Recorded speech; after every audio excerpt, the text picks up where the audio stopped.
So class 8 exponents and powers. So இப்போ 5 to the power 12 இப்படி எழுதியிருக்கோம். ஸோ இந்த 5ங்கிறது பேஸு, 12ங்கிறது எக்ஸ்பொனென்ட்டு.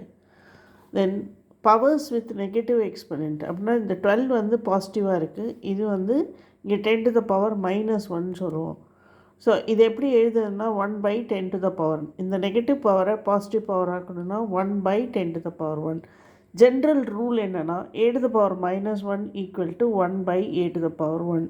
ஸோ இந்த மைனஸில் இருக்கிற எக்ஸ்பொனென்ட் வந்து டினாமினேட்டரில் வரும்போது பாசிட்டிவாக ஆகிடும். ஓகேயா? தென் அதுதான் rule. a to the power -1 equal to 1/a to the power 1. So laws of exponents. So இதெல்லாம் லாஸ், இதை வச்சு தான் நம்ம எக்ஸ்பொனென்ட்ஸ் அண்ட் பவர்ஸ் வந்து போட முடியும். a to the power -1 equal to 1/a to the power 1. இப்போ சேம் பேஸ் இருக்குது, பவர் வேரியாக இருக்குது. a to the power m into a to the power n is equal to a to the power m plus n. Same பேஸாக இருந்தால் பவரை plus பண்ணணும். இப்போ same base இங்கே மல்டிப்ளை இருக்குது, இங்கே டிவிஷன் இருக்குது. ஸோ இங்கே சேம் பேஸு, பவர் வேறு, மல்டிப்ளிகேஷனில் இருக்குது. அப்படி இருந்தால் பேஸ் வச்சுட்டு பவரை ப்ளஸ் பண்ணணும். இங்கே சேம் பேஸு, பவர் வேறையாக இருக்குது, ஆனால் டிவிஷனில் இருக்குது.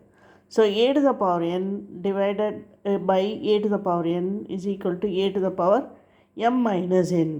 மல்டிப்ளையாக இருந்தால் பவரை ப்ளஸ் பண்ணணும், டிவிஷனாக இருந்தால் பவரை மைனஸ் பண்ணணும். தென் பவருக்கு power a to the power n whole power n அப்படின்னா பவரை மல்டிப்ளை பண்ணணும், a to the power mn. தென் இங்கே வந்து பேஸ் வேறையாக இருக்குது, பவர் ஒன்றா இருக்குது. a to the power m into b to the power m. இங்கே பார்த்தீங்கன்னா a to the power m into a to the power n. Base சேமாக இருக்குது, ஆனால் இங்கே பேஸு டிஃப்ரெண்ட்டாக இருக்குது, பவர் ஒன்றா இருக்குது. That is equal to ab to the power m. ஏவும் பியும் மல்டிப்ளை பண்ணி பவர் m பண்ணணும். இங்கே அகெயின் டிவிஷன்லேயும் பவர் ஒன்றா இருக்குது, ஆனால் பேஸ் வேறையாக இருக்குது. a இருக்குது, b இருக்குது. a to the power m divided by b to the power m. That is equal to a by b whole power m.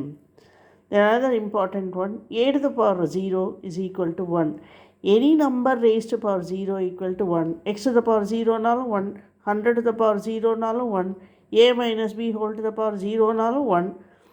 எந்த பவர் வந்து 0 இருந்தாலும் அதுக்கு ஆன்சர் வந்து 1 தான். ஓகே.